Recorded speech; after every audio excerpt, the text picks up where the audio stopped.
Hello hi ನಮಸ್ಕಾರ ಸ್ನೇಹಿತರೆ, ನಾನು ನಿಮ್ಮ ದೀಪಕ್ ಕ್ಷತ್ರಿಯ. ಈ ವಾರದ ದೀಪಕ್ಸ್ ಕಿಚನ್ ನ ಇನ್ನೊಂದು ಹೊಸ ಸಂಚಿಕೆಯಲ್ಲಿ ನಿಮ್ಮೆಲ್ಲರಿಗೂ ಸ್ವಾಗತ ಬಯಸ್ತಾ ಇದ್ದೀನಿ. ಈ ವಾರ ಏನ್ ಮಾಡ್ತಿದ್ದೀನಿ ಅಂತ ಹೇಳಿದ್ರೆ, ನೀವಾಗಲೇ ಥಂಬ್ನೇಲ್ ನೋಡಿ ನೀವು ಗೆಸ್ ಮಾಡಿರ್ಬೋದು, ನಿಪ್ಪಟ್ಟು. ನಮ್ಮ ಕರ್ನಾಟಕದಲ್ಲ ತುಂಬಾ ಫೇಮಸ್ ಆಗಿರ್ತಕ್ಕಂಥ ಈ ಒಂದು ನಿಪ್ಪಟ್ಟನ್ನ ಈಸಿಯಾಗಿ ನನ್ನ ಮೆಥಡ್ ಅಲ್ಲಿ ಪರ್ಫೆಕ್ಟ್ ಆಗಿ ಗರಿಗರಿಯಾಗಿ ಯಾವ ರೀತಿ ಮಾಡ್ಬೇಕು ಅನ್ನೋದನ್ನ ಪ್ರತಿಯೊಂದು ಟಿಪ್ಸ್ ಅಂಡ್ ಟ್ರಿಕ್ಸ್ ಜೊತೆಗೆ ಈ ಒಂದು ವಿಡಿಯೋದಲ್ಲಿ ನಿಮ್ಗೆಲ್ಲನೂ ಹೇಳ್ಕೊಡ್ತಾ ಇದ್ದೀನಿ. ಸೊ ಮತ್ತೆ ಯಾವುದೇ ತಡ ಮಾಡಿದ್ರೆ ಈ ಒಂದು ಬ್ಯೂಟಿಫುಲ್ ಆಗಿರ್ತಕ್ಕಂಥ ನಿಪ್ಪಟ್ಟನ್ನ ಯಾವ ರೀತಿ ಮಾಡ್ಬೇಕು ಅನ್ನೋದು ನೋಡೋಣ.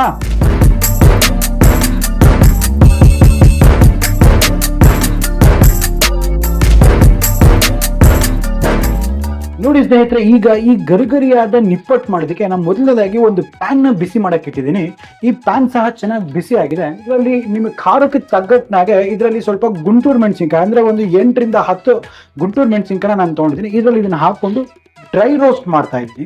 ನೋಡಿ, ಇದರಲ್ಲಿ ನಾನು ಮೆಣಸಿನ ಪುಡಿಯನ್ನ ನಾನು ಯೂಸ್ ಮಾಡ್ತಾ ಇಲ್ಲ. ನಾನು ಇದರಲ್ಲಿ ಪ್ಯಾಪ್ರಿಕಾ ಅಥವಾ ನಾನು ಚಿಲ್ಲಿ ಫ್ಲೇಕ್ಸ್ ನ ಯೂಸ್ ಮಾಡ್ತೀನಿ. ಅಂತ ಹೇಳಿ ಈ ಒಣ ಮೆಣಸಿನಕಾಯಿನ ಡ್ರೈ ರೋಸ್ಟ್ ಮಾಡ್ಕೊಂಡ್ಬಿಟ್ಟು ಅದನ್ನ ತರ್ತರಿಯಾಗಿ ರುಬ್ಕೊಂಡ್ಬಿಟ್ಟು ನಾನು ಇದರಲ್ಲಿ ಯೂಸ್ ಮಾಡ್ತಾ ಇದ್ದೀನಿ. ಸೊ ಕಾರಣ ಏನಪ್ಪಾ, ಇದ್ರಲ್ಲಿ ನಾನು ಚಿಲ್ಲಿ ಪೌಡರ್ ಯಾಕೆ ಯೂಸ್ ಮಾಡ್ತಿಲ್ಲ ಅಂತ ಹೇಳಿದ್ರೆ, ನಾವು ಇದನ್ನ ಈ ಹಿಟ್ಟಲ್ಲಿ ಮಿಕ್ಸ್ ಮಾಡ್ಬಿಟ್ಟು ನಾವು ಎಣ್ಣೆಲಿ ಕರಿತೀವಲ್ಲ, ಆ ಕರ್ದ ಹಿಟ್ಟಿನ ಓವರ್ ಆಲ್ ಕಲರ್ ಏನಿದೆ ಅದು ತುಂಬಾನೇ ಡಾರ್ಕ್ ಆಗಕ್ಕೆ ಶುರು ಆಗುತ್ತೆ. ಸೊ ಆ ಒಂದು ಕಾರಣಕ್ಕೆ ನಾ ಕಲರ್ ನ ತುಂಬಾ ಜಾಸ್ತಿ ಡಾರ್ಕ್ ಆಗದಿರ ಒಂದು ಬ್ರೈಟ್ ಬ್ರೌನ್ ಕಲರ್ ಕೊಡೋದಕ್ಕೆ ನಾನು ಏನ್ ಮಾಡಿದೀನಿ ಅಂತ ಹೇಳಿದ್ರೆ ಚಿಲ್ಲಿ ಫ್ಲೇಕ್ಸ್ ನಾನು ಯೂಸ್ ಮಾಡಿದ್ದೀನಿ. ಅದಕ್ಕಾಗಿ ನಾನೊಂದು ಈ ಒಂದು ಟೆಕ್ನಿಕ್ ನ ಯೂಸ್ ಮಾಡಿದ್ದೀನಿ. ನೋಡಿ, ಈಗ ಈ ಮೆಣಸಿನ್ಕಾಯಿ ಎಲ್ಲ ಚೆನ್ನಾಗಿ ಡ್ರೈ ರೋಸ್ಟ್ ಆಗಿದೆ, ಒಂದು ಒಳ್ಳೆ ಹಾರ್ಡ್ ಕೂಡ ಆಗಿದೆ. ಸೊ ಇವಾಗ ಒಂದು ಪ್ಲೇಟ್ ಅಲ್ಲಿ ಹೊರಗೆ ತಕೊಂಡ್ಬಿಟ್ಟು ಇದನ್ನ ತಣ್ಣಗಾಗೋದಕ್ಕೆ ಬೇಡ. ಈಗ ಇದೇ ಪ್ಯಾನ್ ಅಲ್ಲಿ ನಾನು ಒಂದು 2 ರಿಂದ 3 ಎಸಳಷ್ಟು ಕರಿಬೇವಿನ ಸೊಪ್ಪನ್ನು ಹಾಕೊಳ್ತೇನೆ. ಈಗ ಈ ಕರಿಬೇವಿನ ಸೊಪ್ಪನ್ನು ಸಹ ಇದನ್ನ ಚೆನ್ನಾಗಿ ಡ್ರೈ ರೋಸ್ಟ್ ಮಾಡೋಣ.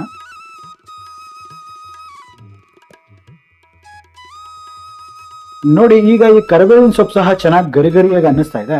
ಸೊ ಈ ಟೈಮಲ್ಲಿ ಇದನ್ನ ಸಹ ನಾವು ಹೊರಗಡೆ ತಕೊಂಬೇಡ. ನೋಡಿ, ಈ ಪ್ಯಾನ್ ತುಂಬಾ ಹೀಟ್ ಆಗಿದೆ. ಸೊ ಈಗ ನಾನು ಈ ಫ್ಲೇಮ್ ಸ್ವಿಚ್ ಆಫ್ ಮಾಡ್ತಾ ಇದ್ದೀನಿ. ಇದರಲ್ಲಿ 1 ಟೇಬಲ್ ಸ್ಪೂನ್ ಅಷ್ಟು ತುಪ್ಪನ ಹಾಕೊಳ್ತೀನಿ. ನೋಡಿ, ಇವಾಗ ಈ ತುಪ್ಪ ಚೆನ್ನಾಗಿ ಮೆಲ್ಟ್ ಆಗೋದಕ್ಕೆ ಬಿಡ್ತಾ ಇದ್ದೀನಿ ಇದೇ ಹೀಟಲ್ಲಿ. ನೋಡಿ, ಈಗ ಇಲ್ಲಿ ಒಂದು ಮಿಕ್ಸಿ ಜಾರ್ ತಗೊಂಡಿದ್ದೀನಿ. ಈ ಜಾರಲ್ಲಿ ನಾನು ಆಗ್ಲೇ ಡ್ರೈ ರೋಸ್ಟ್ ಮಾಡಿರ್ತಕ್ಕಂಥ ಈ ಒಂದು ಮೆಣಸಿನ್ಕಾಯಿನ ಹಾಕೊಳ್ತೇನೆ. ಹಾಗೆ ಡ್ರೈ ರೋಸ್ಟ್ ಮಾಡಿರ್ತಕ್ಕಂಥ ಈ ಒಂದು ಕರಿಬೇವಿನ ಸೊಪ್ಪನ್ನು ಸಹ ಹಾಕೊಳ್ತೇನೆ. ಸೊ ಈಗ ಇದನ್ನ ಸ್ವಲ್ಪ ಕೋರ್ಸ್ ಪೌಡರ್ ಆಗಿ ಇದನ್ನ ಗ್ರೈಂಡ್ ಮಾಡ್ಕೊಂಡು ಬರ್ತೀನಿ. ನೋಡಿ, ನಮಗೆ ಈ ಒಂದು ಹದಕ್ಕೆ ಇಷ್ಟು ತರ್ತರಿಯಾಗಾದ್ರೆ ಸಾಕಾಗತ್ತೆ.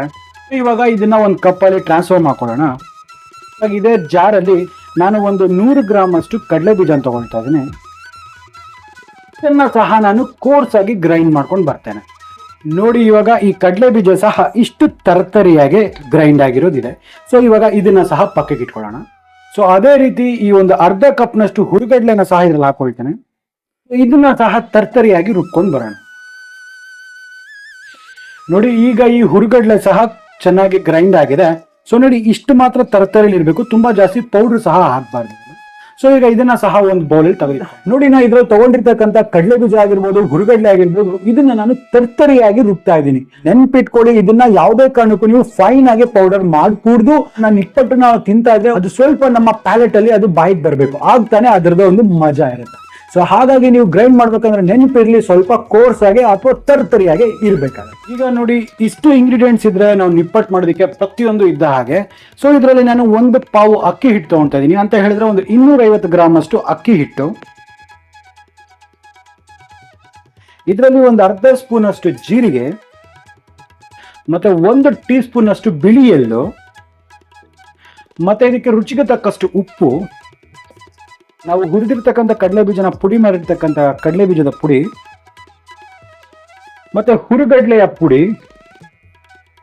ನಾವು ಖಾರಕ್ಕೆ ಏನ್ ತಗೊಂಡಿದ್ವಿ, ಈ ಒಣಮೆಣಸಿನಕಾಯಿ ಮತ್ತೆ ಕರಿಬೇವಿನ ಸೊಪ್ಪನ್ನ ತರ್ತರಿಯಾಗಿ ರುಬ್ಬಿರ್ತಕ್ಕಂಥ ಈ ಪೌಡರ್ನ ಸಹ ಹಾಕೊಳ್ತೇನೆ. ನಾವು ಆಗ್ಲೇ ಬಿಸಿ ಮಾಡಿರ್ತಕ್ಕಂಥ ಈ ತುಪ್ಪನ ಸಹ ಇದರಲ್ಲೇ ಹಾಕೊಳ್ತೇನೆ. ಈಗ ಇದರಲ್ಲಿ one of the most important thing, ನೀವು ಕೆಲವು ಸತಿ ಏನ್ ಮಾಡ್ತೀರಾ, ನಿಪ್ಪಟ್ಟು ಮಾಡ್ಬೇಕಂದ್ರೆ ಸ್ವಲ್ಪ ಜಾಸ್ತಿ ಗಟ್ಟಿ ಇರುತ್ತೆ, ಕ್ರಿಸ್ಪಿ ಏನೋ ಬರುತ್ತೆ, ಬಟ್ ಸ್ವಲ್ಪ ಸಾಫ್ಟ್ ಕ್ರಂಬಲ್ ಟೆಕ್ಸ್ಚರ್ ಬರೋದಿಲ್ಲ. ಸೊ ಅದಕ್ಕೆ ಮೇನ್ ಏನ್ ಮಾಡ್ಬೇಕಂತ ಹೇಳಿದ್ರೆ ಫ್ಯಾಟ್. ಕೆಲವರು ಏನ್ ಮಾಡ್ತಾರೆ, ಡಾಲ್ಡಾ ಯೂಸ್ ಮಾಡ್ತಾರೆ, ಕೆಲವರು ಬಿಸಿ ಆಗಿರ್ತಕ್ಕಂಥ ಎಣ್ಣೆ ಯೂಸ್ ಮಾಡ್ತಾರೆ. ಸೊ ನಾನಿಲ್ಲಿ ಹೆಲ್ತ್ಗೂ ತುಂಬಾ ಒಳ್ಳೇದು ಅನ್ನೋ ಒಂದು ಕಾರಣಕ್ಕಾಗಿ ತುಪ್ಪನ ಯೂಸ್ ಮಾಡ್ತೀನಿ. ಬಿಸಿ ಆಗಿರ್ತಕ್ಕಂಥ ತುಪ್ಪನೇ ನಾವು ಈ ಹಿಟ್ಟಲ್ಲಿ ಹಾಕಬೇಕು. ಕಾರಣ ಏನಂತ ಹೇಳಿದ್ರೆ, ಆ ಹಿಟ್ಟಿನ ಜೊತೆ ಚೆನ್ನಾಗಿ ಮಿಕ್ಸ್ ಆಗೋದಕ್ಕೆ ಹೆಲ್ಪ್ ಮಾಡುತ್ತೆ, ಮತ್ತೆ ಅದನ್ನ ಚೆನ್ನಾಗಿ ಬೆರೆಯೋದಕ್ಕೂ ಸಹ ಬಿಸಿ ತುಪ್ಪ ತುಂಬಾ ಕೆಲಸ ಮಾಡುತ್ತೆ, ಮತ್ತೆ ಒಂದೊಳ್ಳೆ ಕ್ರಂಬಲ್ ಟೆಕ್ಸ್ಚರ್ ಕೊಡೋದಕ್ಕೆ ತುಂಬಾ ಹೆಲ್ಪ್ ಮಾಡುತ್ತೆ. ನೀವು ನೆನ್ಪಿಟ್ಕೋಬೇಕಾಗಿರೋದು ಏನಂತ ಹೇಳಿದ್ರೆ ಈ ತುಪ್ಪನ ಜಾಸ್ತಿ ಹಾಕ್ಬಾರ್ದು. ಹಾಕ್ಬಿಟ್ರೆ ನೀವು ಎಣ್ಣೆಯಲ್ಲಿ ಕರಿಬೇಕಂತ ಹೇಳಿದ್ರೆ ನಿಪ್ಪಟ್ಟುಗಳು ಮುರಿದೋಗೋ ಚಾನ್ಸಸ್ ಇರುತ್ತೆ. ಸೊ ಹಾಗಾಗಿ ಜಾಸ್ತಿನೂ ಆಗ್ಬಾರ್ದು, ಕಮ್ಮಿನೂ ಆಗ್ಬಾರ್ದು. ನೆನ್ಪಿಟ್ಕೊಳ್ಳಿ, 250 ಗ್ರಾಮ್ಸ್ಗೆ ಅರೌಂಡ್ 1 to 1.5 ಟೇಬಲ್ ಸ್ಪೂನ್ ಅಷ್ಟು ತುಪ್ಪ ಮಾತ್ರ ಬೇಕಾಗುತ್ತೆ. ಈಗ ಈ ಪದಾರ್ಥಗಳನ್ನೆಲ್ಲ ಚೆನ್ನಾಗಿ ಒಂದಕ್ಕೊಂದು ಮಿಕ್ಸ್ ಮಾಡೋಣ.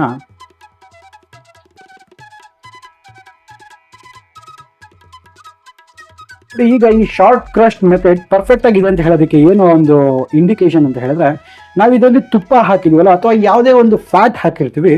ಸೊ ಈ ಒಂದು ಹಿಟ್ಟೇನಿರುತ್ತೆ ಇದನ್ನ ನಾವು ತಗೊಂಡು ಹೀಗೆ ಪ್ರೆಸ್ ಮಾಡಿದ್ರೆ ಒಂದು ಉಂಡೆ ತರ ಕಟ್ಟಬೇಕು. ಸೊ ಹೀಗಾಗಿದೆ ಅಂತ ಹೇಳಿದ್ರೆ ಕರೆಕ್ಟ್ ಆಗಿದೆ ಅಂದ್ಬಿಟ್ಟು. ಒಂದೇ ತರ ಹಿಂಗೆ ತಗೊಂಡಿದ ತಕ್ಷಣ ಪುಡಿ ಹೋಗ್ಬಿಟ್ರೆ ಅದಕ್ಕೆ ಇನ್ನು ಸ್ವಲ್ಪ ಫ್ಯಾಟ್ ಆಗುತ್ತೆ ಅಂತ ಅರ್ಥ. ಈಗ ನೋಡಿ, ಪ್ರೆಸ್ ಮಾಡಿದ್ರೆ ಒಂದು ಉಂಡೆ ಅನ್ನೋದು ಆಗ್ತಾ ಇದೆ. ಸೊ ಹಾಗಾಗಿ ಇದಕ್ಕೆ ತುಪ್ಪ ಸಾಕಾಗಿದೆ.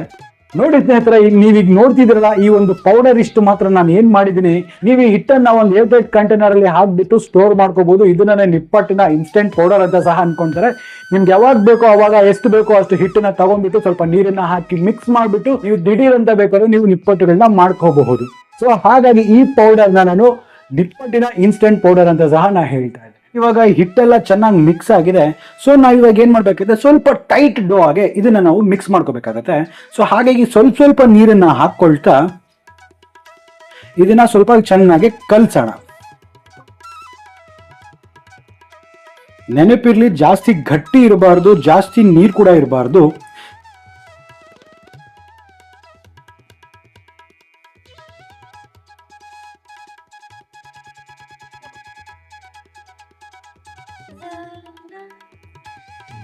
ನೋಡಿ, ಇವಾಗ ಇದು ರೆಡಿ ಆಗಿದೆ.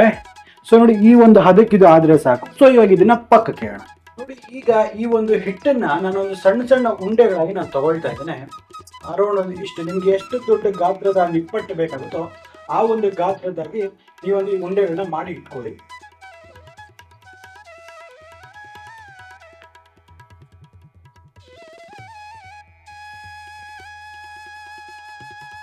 ನೋಡಿ, ಇಲ್ಲಿ ನಾನು ಈ ನಿಪ್ಪಟ್ಟನ್ನ ಈ ಹಪ್ಪಳ ಪ್ರೆಸ್ ಮಾಡೋ ಮಿಷಿನ್ ಅಲ್ಲಿ ನಾನು ಮಾಡ್ತಾ ಇದ್ದೀನಿ. ಸೊ ನೀವು ಬೇಕಾದ್ರೆ ಲಟ್ಟಿಸ್ಕೊಂಡು ಸಹ ನೀವು ಮಾಡ್ಬೋದು. ಸೊ ನಾನು ಇಲ್ಲಿ ಬಟರ್ ಪೇಪರ್ಗೆ ಸ್ವಲ್ಪ ಎಣ್ಣೆನ ಗ್ರೀಸ್ ಮಾಡ್ತಾ ಇದ್ದೀನಿ.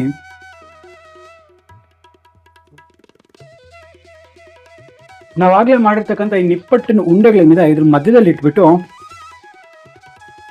ತುಂಬಾ ತೆಳ್ಳು ಕೊಲ್ದಿರಾ ತುಂಬಾ ದಪ್ಪು ಕೊಲ್ದಿರಾ ನಾರ್ಮಲ್ ಆಗಿ ಇದನ್ನ ಪ್ರೆಸ್ ಮಾಡ್ಕೋಬೇಕಾಗುತ್ತೆ. ನೋಡಿ, ನಿಪ್ಪಟ್ಟು ಅಂತಕ್ಕಂಥದ್ದು ಈ ಒಂದು ದಪ್ಪ ಇರಬೇಕಾಗುತ್ತೆ. ನೋಡಿ, ಇಷ್ಟು ಒಂದು ದಪ್ಪ ಇದ್ರೆ ಈ ನಿಪ್ಪಟ್ಟು ಅನ್ನೋದು ಪರ್ಫೆಕ್ಟ್ ಆಗಿರುತ್ತೆ. ಸೊ ಈಗ ನಾವು ಇದನ್ನೆಲ್ಲ ಮಾಡಿ ಹೀಗೆ ಪಕ್ಕಕ್ಕೆ ಇಟ್ಕೊಳ್ಳೋಣ. ಈಗ ನಾನು ಒಂದು ಕಡಾಯಲ್ಲಿ ಎಣ್ಣೆ ಚೆನ್ನಾಗಿ ಬಿಸಿ ಮಾಡಕ್ ಬಿಟ್ಟಿದ್ದೀನಿ. ಎಣ್ಣೆ ಸಹ ಚೆನ್ನಾಗಿ ಬಿಸಿ ಆಗಿದೆ. ಸೊ ನೆನಪಿಟ್ಕೋಬೇಕು, ಆಯಿಲ್ ತುಂಬಾ ಹೀಟಲ್ಲಿ ಇರಬಾರ್ದು, ಮೀಡಿಯಂ ಹಾಟಲ್ಲಿ ಇರಬೇಕಾಗತ್ತೆ. ಸೊ ಆ ಸಂದರ್ಭದಲ್ಲೇ ನಾನು ಈ ನಿಪ್ಪಟ್ಟನ್ನ ಏನು ಮಾಡ್ತೀನಿ, ಹೀಗೆ ತಕ್ಕೊಂಡು ಈ ಒಂದು ಎಣ್ಣೆಯಲ್ಲಿ ಹೀಗೆ ಬಿಡ್ತಾ ಇದ್ದೀನಿ. ಇಲ್ಲಿ ನಿಮಗೆ ಒಂದು ನೊರೆ ಕಾಣಿಸ್ತಾ ಇದೆಯಲ್ಲ, ಈ ಒಂದು ಬಬಲ್ಸ್ ಎಲ್ಲ ಬರ್ತಾ ಇರೋದು, ಇದೆಲ್ಲ ಸ್ಟಾಪ್ ಆಗೋವರೆಗೂ ನೀವು ಯಾವುದೇ ರೀತಿ ಕೈಯನ್ನ ಹಾಕಕ್ ಹೋಗ್ಬೇಡಿ.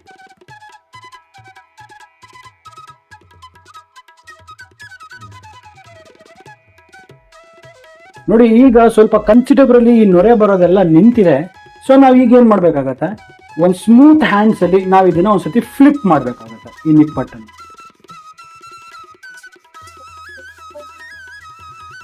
ಈ ಬಬಲ್ಸ್ ಬರೋದೆಲ್ಲ ಕಂಪ್ಲೀಟ್ ಆಗಿ ಸ್ಟಾಪ್ ಆಗ್ಬಿಡ್ಬೇಕು. ಒಂದು ಒಳ್ಳೆ ಗೋಲ್ಡನ್ ಬ್ರೌನ್ ಕಲರ್ ಬರುತ್ತೆ, ಅಲ್ಲಿವರೆಗೂ ನಾವು ಇದನ್ನ ಚೆನ್ನಾಗಿ ಕುಕ್ ಮಾಡೋಣ.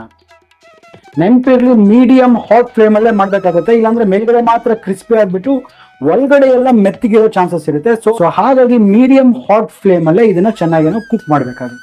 ಸೊ ಇವಾಗ ಈ ನಿಪ್ಪಟ್ಟೆಲ್ಲ ಚೆನ್ನಾಗಿ ಕುಕ್ ಆಗೋವರೆಗೂ ನಾವು ಇದನ್ನ ಚೆನ್ನಾಗಿ ಫ್ರೈ ಮಾಡ್ಬೇಕಾಗತ್ತೆ. ನೋಡಿ, ನಿಪ್ಪಟ್ಟೆಲ್ಲ ಈ ಒಂದು ಕಲರ್ ಬಂದ್ರೆ ಸಾಕು, ಇದನ್ನ ತೆಗಿಬೇಕಾಗತ್ತೆ. ಒಂದು ಕಲರ್ ಶೇಡ್ ಮುಂದೆನೆ ತೆಗಿಬೇಕಾಗತ್ತೆ. ಸೊ ಇವಾಗ ಈ ನಿಪ್ಪಟ್ಟನ್ನೆಲ್ಲ ತೆಗೆದುಕೊಳ್ಳೋಣ. ಸೊ ಇದೇ ರೀತಿ ಮಿಕ್ಕಿದೆಲ್ಲ ಒಂದು ಬ್ಯಾಚ್ ಅನ್ನ ಸಹ ನಾವು ಮಾಡ್ಕೊಳ್ಳೋಣ.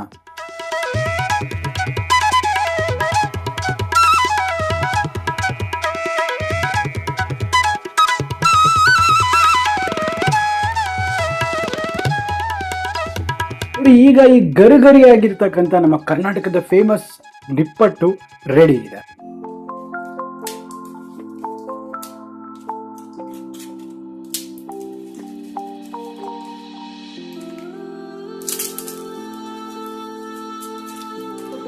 ನೋಡಿದ್ರಲ್ಲ ವೀಕ್ಷಕರೇ, ನಮ್ಮ ಕರ್ನಾಟಕದಲ್ಲೇ ತುಂಬಾ ಫೇಮಸ್ ಆಗಿರ್ತಕ್ಕಂಥ ಒಂದು ಒಳ್ಳೆ ಸ್ನಾಕ್ ರೆಸಿಪಿ. ಈ ಒಂದು ನಿಪ್ಪಟ್ಟು ಮಾಡ್ತಕ್ಕಂಥದ್ದು ಎಷ್ಟು ಸುಲಭ ಅಂದ್ಬಿಟ್ಟು ನನಗೆ ನಿಪ್ಪಟ್ಟು ಹೊಡೆದ್ರೆ ಮಾತ್ರ ನನ್ನ ಸ್ಕೂಲ್ ದಿನಗಳೆಲ್ಲ ನೆನಪಕ್ಕೆ ಶುರುವಾಗ್ಬಿಡುತ್ತೆ.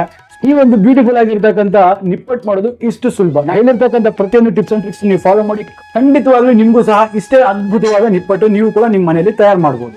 ಸೊ ಹಾಗಾದ್ರೆ ನಂಗೆ ಅನ್ಸುತ್ತೆ ನಿಮ್ಗೆ ಈ ವಿಡಿಯೋ ಇಷ್ಟ ಆಗಿದೆ ಅಂದ್ಬಿಟ್ಟು. ಇಷ್ಟ ಆಗಿದ್ರೆ ಸಬ್ಸ್ಕ್ರೈಬ್ ಮಾಡ್ತೀರಾ ತಾನೆ? ನಿಮ್ಮ ಫ್ಯಾಮಿಲಿ ಅಂಡ್ ಫ್ರೆಂಡ್ಸ್ಗೂ ಸಹ ನಮ್ಮ ಚಾನಲ್ ಬಗ್ಗೆ ಹೇಳಿ, ಅವ್ರ ಹತ್ರ ಕೂಡ ಸಬ್ಸ್ಕ್ರೈಬ್ ಮಾಡಿಸಿ. ಅದರಿಂದ ನಂಗೆ ತುಂಬಾನೇ ಮೋಟಿವೇಶನ್ ಸಿಗುತ್ತೆ. ಸೊ ಹಾಗಾದ್ರೆ ನಾನು ಮುಂದಿನ ವಾರ ಇನ್ನೊಂದು ಹೊಸ ವೈವಿಧ್ಯಮಯ ಅಡುಗೆಯೊಂದಿಗೆ ನಿಮ್ಮ ಮುಂದೆ ಹಾಜರಿರ್ತೀನಿ. ಅಲ್ಲಿವರೆಗೂ ನಾನು ನಿಮ್ಮ ದೀಪಕ್ ಕ್ಷತ್ರಿಯ ಸೈನಿಂಗ್ ಆಫ್ ಅಂಡ್ ಜೈ ಹಿಂದ್, ಜೈ ಕರ್ನಾಟಕ, ನಮಸ್ಕಾರ.